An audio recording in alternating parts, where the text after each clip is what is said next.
नमस्कार, आप देख रहे थे न्यूज बोर्ड। मैं हूं आपके साथ आशीष पुरोहित। सबसे पहले नजर डालते इस वक्त की खास खबरों पर। कांग्रेस प्रवक्ता और मंत्री प्रशांत बैरवा ने आरएसएस की तारीफों में पुल बांधे। सिरोही में प्रभारी मंत्री महेंद्र चौधरी ने पत्रकार वार्ता करते हुए भाजपा पर जमकर हमला बोला। आकाशवाणी उद्घोषक व वरिष्ठ पत्रकार जफर खान सिंधी के निधन पर जेपीसी द्वारा श्रद्धांजलि सभा का आयोजन किया गया। सूर्य नगरी में बादलों की आवाजाही के बीच गर्मी से मिली राहत। और अब खबरें विस्तार से। एक तरफ पूरे देश में कांग्रेस आरएसएस की खिलाफत कर रही है, लेकिन वहीं दूसरी ओर राजस्थान में सरकार के मंत्री और संगठन के नेता आरएसएस की तारीफों के पुल बांध रहे हैं। जोधपुर आए प्रदेश कांग्रेस के प्रवक्ता प्रशांत बैरवा ने हाल ही में मंत्री रामलाल जाट द्वारा और उसके अनुशासन की तारीफ करने के बयान पर टिप्पणी करते हुए कहा कि अगर कोई बात विपक्ष की अच्छी है तो उसे मान लेनी चाहिए। इसमें बुराई नहीं है, सभी से सीखना चाहिए। आरएसएस का समर्थन करने के सवाल पर बैरवा ने कहा कि मैं उनको ज्यादा फॉलो नहीं करता हूँ। सोमवार को जोधपुर आए बैरवा ने सर्किट हाउस में प्रेस कॉन्फ्रेंस के एक सवाल में जवाब में कहा कि कांग्रेस पार्टी में सभी नेताओं की अपनी भूमिका है, हर व्यक्ति की जरूरत है, चाहे वो सचिन पायलट हो या प्रशांत बैरवा। सभी मिलकर पार्टी के लिए काम करते हैं। यह पार्टी किसी अकेले मुख्यमंत्री या एमएलए की नहीं है, सभी मिलकर पार्टी के लिए लगातार संघर्ष करते हैं। सिरोही में प्रभारी मंत्री महेंद्र चौधरी ने पत्रकार वार्ता करते हुए भाजपा पर जमकर हमला बोला। मंत्री महेंद्र चौधरी ने राहुल गांधी के मुद्दे पर पत्रकारों से वार्ता की। उन्होंने कहा कि राहुल गांधी की लोकप्रियता से भाजपा घबरा गई है, इसीलिए सदस्यता खत्म करने का षड्यंत्र रचा जा रहा है। उन्होंने कहा कि विपक्षी दलों के नेताओं को ईडी, सीबीआई के नाम पर डराया और धमकाया जा रहा है, इसीलिए देश भर में सभी दलों को साथ लेकर कांग्रेस सत्याग्रह कर रही है। वहां पे प्रेस को संबोधित किया। तो हमारा कहने का मतलब ये है कि राहुल गांधी जी से ये मोदी जी इतना क्यों घबरा रहे हैं। इसकी वजह ये है कि अडानी की और मोदी जी की जो दोस्ती है और उनके जहाज के अंदर जो दोनों बैठ के जिस हिसाब से दोनों बैठे हैं लेट के, वो फोटो राहुल गांधी जी ने पार्लियामेंट में दिखा दी। उससे मोदी जी घबरा गए कि ये फोटो इनके पास कहां से आ गई। उसके अलावा 20,000 करोड़ का हिसाब राहुल गांधी जी ने पार्लियामेंट में रखा कि आप ये हमें इतना बता दीजिए। एक सवाल पूछा उन्होंने मोदी जी से कि मोदी जी, अडानी जी की जो सेल कंपनी है उसमें 20,000 करोड़ रुपए किसने इन्वेस्ट किया। असली सवाल यह कि 20,000 करोड़ रुपए किसके हैं। बस इसी बात से वो घबरा गए और उस दिन से उन्होंने सोच लिया कि राहुल गांधी जी को किस प्रकार से रोकना है। जिस प्रकार हमारे खड़गे साहब राष्ट्रीय अध्यक्ष जी ने और राहुल गांधी जी ने जो अंदर क्वेश्चन उठाए या बात रखी, उनको मिनट्स में से निकाल दिया गया। आज हम एमएलए हैं, हमारे को जनता चुन के भेजती है, हम असेंबली में जाते हैं, वह बोलते हैं, मिनट्स में आता है, रिकॉर्ड में होता है, एक इतिहास बन जाता है, क्या गलत बोला है क्या सही बोला है रिकॉर्ड में आ जाता है। पार्लियामेंट के स्पीकर ने उसको हटा दिया, बोलने में को हटा दिया। उसके बाद के अंदर जब 3 बार लिखित रूप में और मौखिक रूप में राहुल गांधी जी गए लोकसभा अध्यक्ष के पास के अंदर और जाके बात कही कि साहब मुझे अपनी बात करने का लोकसभा के अंदर मौका दीजिए, स्पीकर साहब बोलते नहीं है, हंस दिया, हंस के टाल दिया उस बात को, इसके अलावा कुछ नहीं किया। ये लोकतंत्र के लिए ठीक नहीं है। इसलिए मेरा इसके माध्यम से आप लोगों से ये कहना है कि इतना जल्दी इन्होंने आनन फानन के अंदर जिस प्रकार से एक पे एक ये फैसले करवाए जा रहे हैं या जो किए जा रहे हैं, ये एक उदाहरण है। 13 अप्रैल 2019 को राहुल गांधी जी ने कर्नाटक के कोलार में एक चुनावी भाषण दिया था और उस भाषण के अंदर जो उन्होंने जो जिक्र किया 3 मोदी का किया और 3 मोदी का किया तो इन्होंने ओबीसी का मुद्दा बना दिया। अब आप देख लीजिए, नीरव मोदी जी, ललित मोदी जी, काहे के ओबीसी, कैसे ओबीसी में क्या ये ओबीसी में तो अशोक गहलोत हैं जो अपनी जाति के अकेले एमएलए बन के आते हैं और इसी कांग्रेस पार्टी ने उनको 3 बार एमएलए सीएम बना दिया। ओबीसी तो छत्तीसगढ़ के सीएम है भूपेश साहब जो ओबीसी के हैं। तो ये इनकी कहां से ओबीसी के प्रति, लेकिन एक गुमराह करने का जो प्रयास किया गया, कांग्रेस उनको गुमराह नहीं होने देगी। ये 13 अप्रैल 2019 को जो एक भाषण दिया और भाषण के अंदर राजनीति के अंदर कटाक्ष चलते हैं, राजनीति में बातें चलती है। अगर आप इसी राजनीति के इन्हीं बातों के आधार के ऊपर अगर आप मुकदमे बनाना शुरू करोगे तो राजस्थान की विधानसभा में मेरा दावा है इन बीजेपी के एमएलए किन्होंने क्या क्या शब्द काम में नहीं लिए हमारे नेताओं के प्रति, अगर उनके आधार पर अगर आप मुकदमे निकालना या निष्कासित करना, सदस्यता समाप्त करने की कोशिश, आधे से ज्यादा बीजेपी के एमएलए की सदस्यता राजस्थान में समाप्त हो जाएगी। मेरा दावा इस बात के लिए आप निकलवा के देख लीजिए। लेकिन हमारे स्पीकर साहब ऐसे नहीं है। सीपी जोशी जी ने सबको मौका दिया है और कोई बात भी कहती तो उसको बैठ के बात कर ली कि भाई आगे से ध्यान रखे, इस प्रकार के शब्दों का काम मैंने ले। किस प्रकार से इन्होंने एक गुजरात के अंदर, सूरत के अंदर एक मुकदमा दर्ज करवाते हैं। 7 मार्च 2022 को एक मुकदमा दर्ज करवाते हैं। पूर्णेश मोदी जो है वो मुकदमा दर्ज करते हैं। देखिए आप, मुकदमा दर्ज करते हैं वहां पर, वो कह रहे हैं मुझे मानहानि हुई है। अब उनको व्यक्तिगत रूप से कहां से मानहानि हुई है? मानहानि का मुकदमा तब लगता है जब उसको व्यक्तिगत रूप से नुकसान हुआ हो। उनका पूर्णेश मोदी का कौन सा नाम लिया राहुल गांधी जी ने, लेकिन उसे मुकदमा दर्ज कराया जाता है। और उसके बाद के अंदर वो देखते हैं कि कोर्ट अभी हमारे पक्ष का नहीं है या ठीक नहीं है, जिस प्रकार वो इस्तेमाल करने की सोचते हैं कोर्ट को। तो 7 मार्च 2022 को शिकायतकर्ता केस जो हाईकोर्ट में है उसमें स्टे की मांग करते हैं कि मेरा जो मैं लगाया उसमें मैं अभी स्टे मांगता हूं। और उसके बाद के अंदर 7 फरवरी को, जब 7 फरवरी 2023 को राहुल गांधी अडानी के संबंधों, राहुल मोदी जी के संबंधों के बारे में एक जोरदार भाषण देते हैं लोकसभा के अंदर। उसके बाद में 16 फरवरी 23 को वो शिकायतकर्ता गुजरात के हाईकोर्ट में जाता है और ये कहता है कि स्टे के रिक्वेस्ट को मैं वापस लेता हूं। देखिए आप कैसे कैसे घटनाक्रम कैसे कैसे चल रहा है। उसके बाद में 27 फरवरी को ट्राई कोर्ट ने इसकी कोर्ट की फिर वापस सुनवाई शुरू हो जाती है और 23 मार्च को ट्रायल कोर्ट राहुल गांधी जी को दोषी ठहराते हुए 2 साल की अधिकतम सजा दे देता है, जो आज तक इतिहास में नहीं हुआ है। आज तक इतिहास में नहीं हुआ है। वो काम यहां पर 23 मार्च 2023 को किया गया। और उसके बाद में क्या होता है? 160 पेज का फैसला, और वो भी गुजराती भाषा में। और हमारे महान राजस्थान से जीते हुए कोटा के सांसद और लोकसभा में स्पीकर 24 घंटे से कम समय के अंदर राहुल गांधी जी की सदस्यता समाप्त कर देते हैं। इतनी गुजराती आती है उनको, गुजराती में फैसला। और उसका हिंदी में अनुवाद करोगे, इंग्लिश में अनुवाद करोगे तो 2-3 दिन लगते हैं उसमें। उन्होंने 24 घंटे में सुन ली। और गुजराती को उन्होंने कभी, मेरे साथ में वो एमएलए रहे। North western railway employees union Jodhpur मंडल कार्यालय में सेवानिवृत्त प्रकोष्ठ द्वारा राज्य स्तर पर सम्मानित भगवती लाल का मंडल सचिव मनोज कुमार परिहार और मंडल अध्यक्ष महेंद्र व्यास और सेवानिवृत्त प्रकोष्ठ के संरक्षक आनंद प्रकाश द्वारा माला तथा साफा पहनाकर सम्मानित किया गया। आनंद प्रकाश कल्ला ने सभी सेवानिवृत्त कर्मचारियों को संबोधित करते हुए आज की परिस्थितियों में संगठित होकर रेल कर्मचारियों की जायज मांगों में सहयोग करने का आह्वान किया, ताकि सेवानिवृत्त कर्मचारियों के पेंशन संबंधित हितों को भी सुरक्षित रखा जा सके। यूनियन के इतिहास, त्याग, बलिदान पर चर्चा करते हुए मनोज कुमार परिहार ने बताया कि एनपीएस रेल कर्मचारियों के साथ बहुत बड़ा धोखा है, जिसका north western railway employees union लगातार संघर्ष कर रही है। मंडल अध्यक्ष महेंद्र व्यास ने बताया कि आगामी चुनाव वर्ष हम सभी मिलकर पूरी ताकत को प्रदर्शित करेंगे तो सरकार जरूर कुछ निर्णय कर एनपीएस के स्थान पर ओपीएस लागू करेंगे।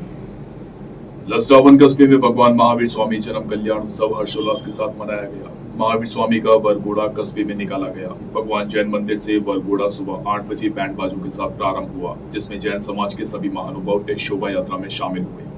जगह जगह बालक बालिकाओं ने नाचते गाते मेले का लुत्फ उठाया। जैन स्थानक में पाठशाला में बालक बालिकाओं ने अपनी प्रस्तुतियां दी। बदेसर उपखंड मुख्यालय पर जैन धर्मावलंबियों के द्वारा महावीर जन्मोत्सव हर्षोल्लास के साथ मनाया गया। बदेसर मुख्यालय पर साधु मार्गी जैन संघ एवं शांतक्रांत जैन संघ के तत्वावधान में महावीर जन्मोत्सव मनाया गया। इस दौरान प्रभात फेरी निकाली गई, जिसमें श्री संघ के सदस्य व बालक मंडल युवा संघ उपस्थित रहा। धर्म सभा के समापन के पश्चात साधु मार्गी जैन संघ के तत्वावधान में नगर में जुलूस निकाला गया। यह वक्त तो चला एक छोटे से ब्रेक का। ब्रेक के बाद भी खबरों का सिलसिला जारी रहेगा। आप बने रहिए द न्यूज बर्ड के साथ। स्मिता, आओ, वेसो वेसो। क्या बात है, स्कार्फ में भी पहचान लिया? वो फेस पैक में भी पहचान लेती। बोलो, आज बैंक कैसे? Money transfer? नहीं, कर दी ऐप से। तो एफडी? ऐप से। चेक बुक चाहिए होगी नहीं, है ना? मेरी शादी है। ऐप में आप नहीं हो ना, इसीलिए खुद कार्ड देने चली आई।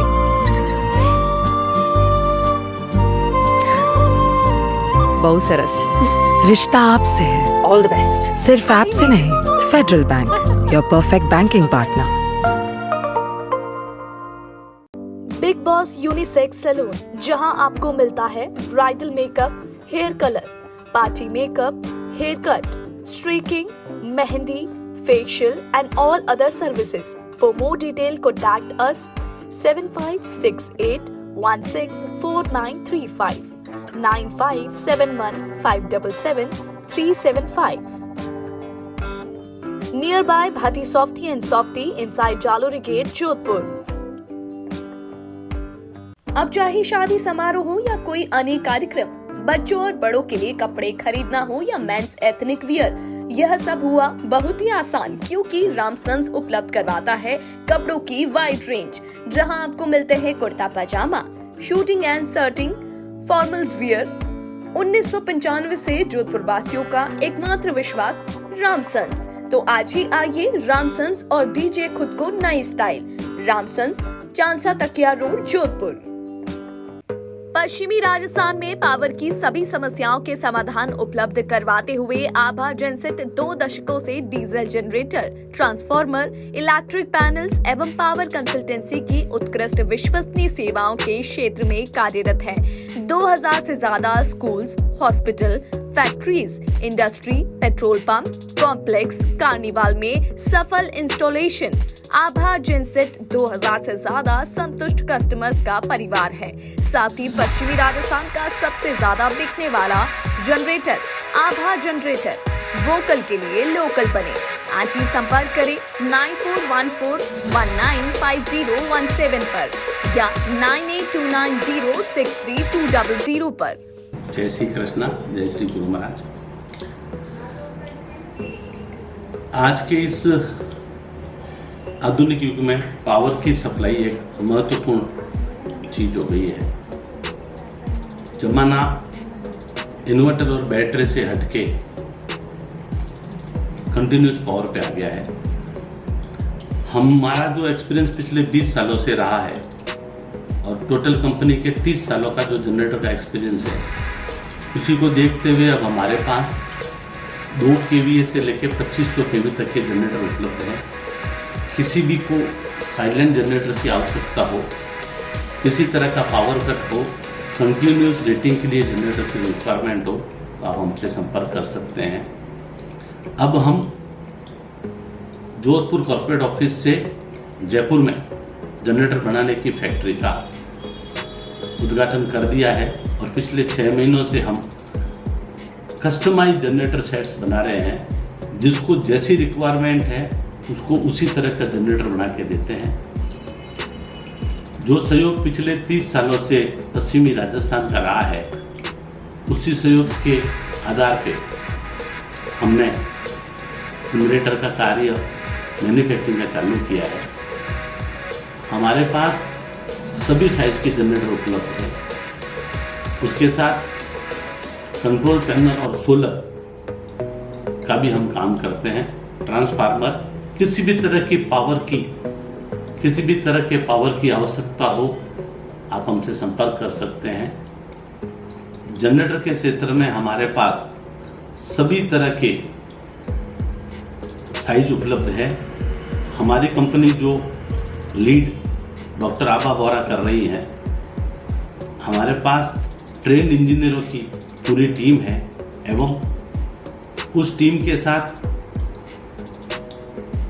30% का महिला रिजर्वेशन भी है और हर तरह की सेल्स और सर्विस हम प्रोवाइड कराते हैं. हम एस्कॉर्ट्स के ऑथराइज OEM हैं. आपको किसी भी तरह की रिक्वायरमेंट हो तो जरूर संपर्क करें. ब्रेक के बाद एक बार फिर से आपका स्वागत है. जोधपुर शहर में इन दिनों गणगौर की धूम देखने को मिल रही है.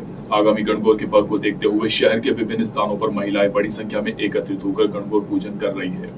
महिलाओं ने बताया कि गणगौर से 16 दिन पूर्व से ही पूजन शुरू हो जाता है. फिर लगातार 16 दिनों तक पूजा की जाती है और फिर धींगा गवर वाले दिन रात चोगा किया जाता है. पूरे 16 दिन महिलाएं सज धज कर श्रृंगार कर गवर माता की पूजा करती है और कई प्रकार के व्यंजनों के भोग भी लगाए जाते हैं. सभी को राम राम. सबसे बहुत सारी बातें, सबसे ज्ञान हमारे बड़ों से, इसकी इम्पोर्टेंस, गवर माता क्यों पूजी जाती है, उनकी क्या अहमियत है या हमारे लिए क्या सिग्निफिकेंस है, हमारा कस्टमरी क्या वो बेस है, वो सारा सब बताते हैं. पर एक चीज़ इसमें जो सबसे इम्पोर्टेंट है, जो मैं भी एक चीज़ इंक्लूड करना चाहूँगी कि ये जो हमारी धींगा गवर है ये चैत के महीने में आती है, और आपको अगर एक पता हो कि भाई हिंदू कैलेंडर के हिसाब से ये हमारा पहला मंथ है, तो हम साल की शुरुआत बड़े ही उत्साह के साथ, बड़े ही पॉजिटिव नोट पे हमारे मतलब घर की खुशहाली के लिए, हमारे हस्बैंड की लंबी उम्र के लिए, हमारे नौचौकियों सा नौचौके में सीताराम जी मंदिर ऊपर गवर पूजी जावे, वह काफ़ी सालों पूजी जा रही है, बट मना आज 11 साल हो गया इन गवर ने पूछते ने। इन गवर एड़ी परंपरा है कि 16 दिन तक तो इन्हें बैठाया करें, आपकी इच्छा है तो आप डोरो बांधो और नहीं इच्छा है तो आप नहीं डोरो बांधो, मगर इन डोरे ने बांधना इतना जरूरी है कि अगर आप 16 दिन तक डोरो बांधोला तो आपने भूखो रहना पड़ेला और गवर ही पूजा करनी पड़ेला, उन्हें पचे ही आप कुछ खा पियोला और पचे ही सब कुछ कर पाओला, उन्हें उपरांत आप कुछ नहीं बोला, उन्हें पचा वे कि जिको लास्ट दिन तीज रो मेड़ो वे आप उन्हें बैत मार रहो, वो बैत मार रो मेड़ो हो वे कि बैत अगर लुगियो पूज बढ़ने जी के श्रृंगार करने जावे और बैत पड़ जावे कि नहीं कुंवारे छोरे ने, तो उन्हीं जिन टाइम अगली गवर आवे तो उन महीने उन्हीं शादी हो जाया करे, और ओ वे कि जिन टाइम मैं बोड़ा उन्हें जाया करो, तो जिन टाइम मैं जाऊँ तो हमें अगर कोई आदमी आवे तो उन्हें मैं पहले कह दिया करो भाई गवर आ रही है तो आप मुंडो ऊंधो कर लो, ताकि वह गवर है जी की आप रे पीरे पाची हाथ रे जा सके यूँ, क्योंकि आ मान्यता इन वहाँ से है कि अगर आदमी अगर उन गवर ने देख लेवे तो वो नहीं रहा करे, इन वहाँ से आ गवर बहुत करूड़ हुआ करे, तो इन्हें नहीं 16 दिन तक मैं लोग इतना धूमधामू पूछो कि अगली बार जी की भी पाची गवर आवे या की भी है तो मैं सब ने और भी सपोर्ट करो कि इन गवर ने पूजनी चाहिए, क्योंकि बॉम्बनोर में तो है कि छोटोड़ी गवर ने नहीं पूजा करे, मोरा अब तो हुआ करे तो मैं उन छोटोड़ी गवर ने नहीं बैठाया करो, मोटोड़ी गवर मोरे तीज चले आ 16 दिन भी नहीं 18 दिन की गवर वे एक्चुअल में तो 18 दिन ही गिनी है गवर तो। इस बार ये उत्साह है क्योंकि पिछले 3 सालों से तो गवर में इतना कुछ नहीं था, क्योंकि कोरोना काल आ गया था तो मेला वगैरह इतना नहीं था, इस बार वापस गवर बैठी है तो हमारा इतना उत्साह है कि 3 सालों का मतलब जो भी था कि हमने नई श्रृंगार किया था या कुछ नहीं किया था, इस बार हम लोग बनेंगे सब न्यू ऑडिशनली बनेंगे, सारा जो भी हम लोग इस बार मेले भी जाके आए थे रामनवमी का, उसमें देखा था हम लोगों ने कि बहुत सारे लोग अलग अलग तरह के कलाकृति की तरह बन रहे हैं, तो इस बार हम भी देख के आए, हम भी बनेंगे और खूब मतलब एंजॉय करेंगे। इस बार फर्स्ट प्राइज तो हमको लाना ही है।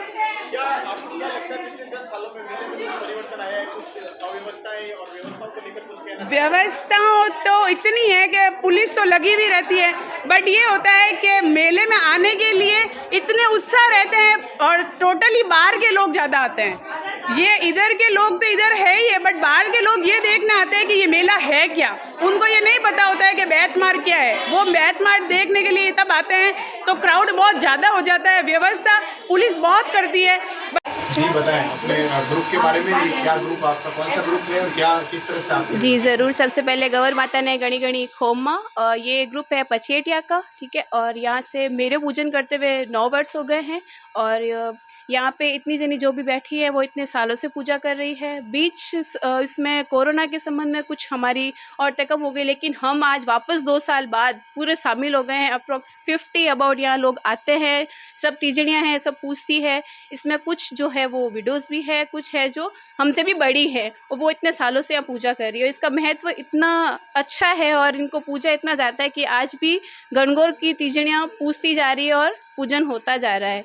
किस तरह की सिस्टम रहता है, कितने दिन तक पूजा करते हैं? ये हमारे 16 दिन से होती है, तीज से स्टार्ट होता है और ना 16 दिन तक पूरी बरोबर पूजी जाती है। एक गांठ बनते हैं, 16 गांठ का एक धागा बंधा जाता है, उस पे हाथ पे हम उसको तिलक करते हैं, कुकू लगाते हैं, उनको धूप करते हैं और गणगौर के आगे बैठ के उनकी पूजा करते हैं, जिससे वो हमारे पर आशीर्वाद देती है और हम सब पर रुष्मान बनी रहती है। इस बार धींगा गवर को लेकर के क्या खास रहेगा आपके?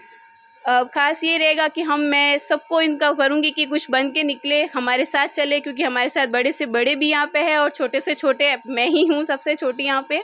तो मैं चाहती हूँ कि सबको मैं एक साथ लेके गणगौर मेले में जाऊँ। लोटियाँ है, धींगा गवर का जो अंतिम भार है, जिस दिन लगता है कि हम सबको जाना है, बन के श्रृंगार करना है, उसी दिन हमारे वो अंदर एक भरी रहती है कि हम जाएँ बाहर। और जो कवारा लड़कों को लठ मारने की रीत चली आ रही है बरसों से, हम उसको भी अपना बनाते रहेंगे और हम इसी तरह जाते रहेंगे। भगवान महावीर स्वामी जन्म कल्याणक महोत्सव जोधपुर में धूमधाम से मनाया गया। इस अवसर पर जोधपुर के विभिन्न क्षेत्रों से होते हुए विशाल शोभा यात्रा निकाली गई। कार्यक्रम संयोजक नीरज कुमार ने बताया कि भगवान महावीर स्वामी का 2621वां जन्म दिवस समाज के बंधुओं की उपस्थिति में हर्षोल्लास के साथ मनाया गया।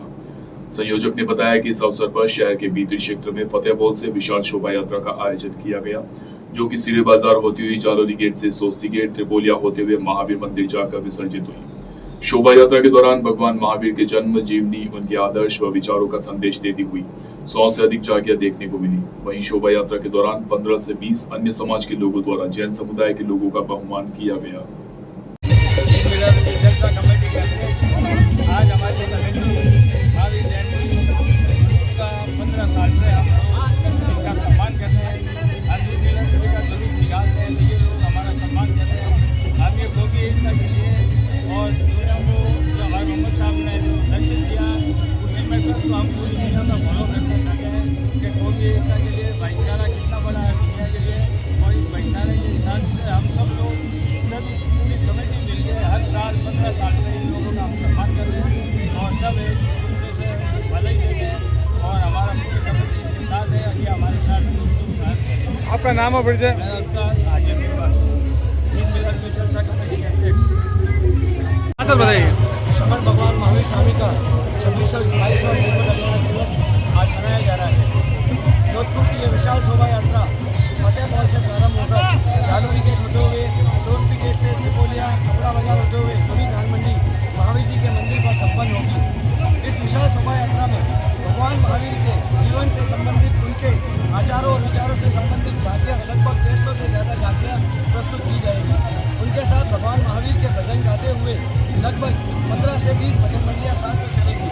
समाज द्वारा जैनों और अजैनों द्वारा बीच बीच में बहुमानों का कार्यक्रम समाज के लिए रखा गया है और समाज के गणमान्य और अतिथिगण इस शोभा यात्रा में शामिल हुए। इस शोभा यात्रा की विशेष बात यह है कि जोधपुर की शोभा यात्रा पूरे भारतवर्ष में ही नहीं अभी तो विश्व भर में प्रसिद्ध है और इस शोभा यात्रा को देखने के लिए पूरे भारतवर्ष के जैन और अजैन लोग आते हैं।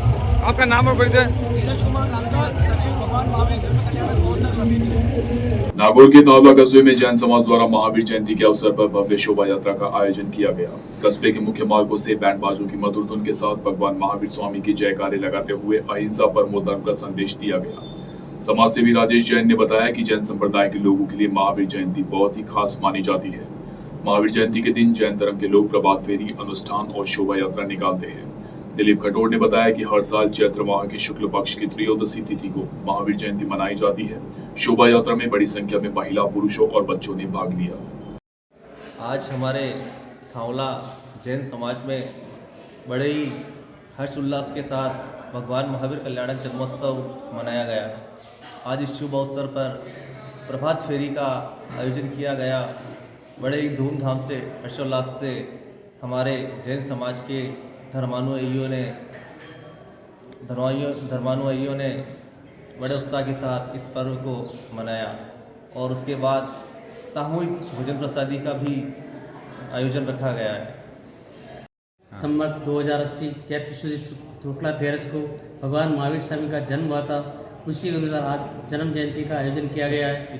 गांव के सभी भाई जैन भाइयों ने, अनुरागियों ने इसमें भाग लिया। प्रभात फेरी सुबह निकाली गई, अभी प्रार्थना आरती वगैरह की गई।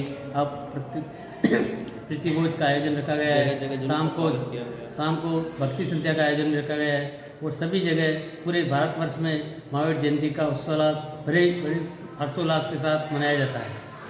भांति भगवान महावीर जयंती के उपलक्ष्य पर हमारे गांव थावला के अंदर ये महावीर जयंती का प्रोग्राम रखा जाता है और भव्य शोभा यात्रा का प्रोग्राम भी रखा जाता है। जोधपुर आकाशवाणी के वरिष्ठ उद्घोषक जाफर खान सिंधी का कैंसर की बीमारी के चलते रविवार को निधन हो गया। जाफर खान के निधन की सूचना मिलते ही समूचे जोधपुर में शोक की लहर दौड़ गई। रविवार को परिजनों द्वारा जाफर खान के पार्थिव देह को सुपुर्द खाक किया गया। वहीं जोधपुर प्रेस क्लब द्वारा सोमवार को सूचना केंद्र में श्रद्धांजलि सभा का आयोजन किया गया, जहां शहर के पत्रकारों ने एकत्रित होकर जाफर खान की तस्वीर पर पुष्प अर्पित कर 2 मिनट का मौन रखा। वहीं इस अवसर पर शहर के वरिष्ठ पत्रकारों द्वारा जाफर खान सिंधी के साथ अपने अनुभव भी साझा किए गए। इस अवसर पर जोधपुर प्रेस क्लब के अध्यक्ष अजय अस्थाना, वरिष्ठ उपाध्यक्ष शरद शर्मा, महासचिव शिव प्रकाश पुरोहित, कोषाध्यक्ष मधु बनर्जी, वरिष्ठ पत्रकार एमान मलखानी, संगीता शर्मा, मोइनुल हक, अरुण हर्ष सहित बड़ी संख्या में पत्रकार उपस्थित रहे। सोमवार को सूर्यनगरी में सूर्य देवता पूरे दिन बादलों के साथ लुका छुपी खेलते नजर आए। सोमवार सुबह से ही आसमान में बादल छाए रहे, कभी हल्की धूप देखने को मिली तो कभी बारिश का मौसम बना रहा। सुहावने मौसम के चलते शहरवासियों को गर्मी से भी काफी राहत मिली। मौसम में लगातार चल रहे बदलाव के चलते शहरवासी भी असमंजस में नजर आए। सोमवार दोपहर में शहर के कुछ क्षेत्रों में हल्की बूंदाबांदी की भी जानकारी सामने आई। और आइए एक बार फिर से नजर डालते हैं इस वक्त की खास खबरों पर। कांग्रेस प्रवक्ता और मंत्री प्रशांत बैरवा ने आरएसएस की तारीफों में पुल बांधे। सिरोही में प्रभारी मंत्री महेंद्र चौधरी ने पत्रकार वार्ता करते हुए भाजपा पर जमकर हमला बोला। आकाशवाणी उद्घोषक व वरिष्ठ पत्रकार जफर खान सिंधी के निधन पर जेपीसी द्वारा श्रद्धांजलि सभा का आयोजन किया गया। सूर्यनगरी में बादलों की आवाजाही के बीच गर्मी से मिली राहत। अभी के लिए फिलहाल इस बुलेटिन में इतना ही। प्रदेश की और खबरों को जानने के लिए आप बने रहिए द न्यूज बर्ड के साथ।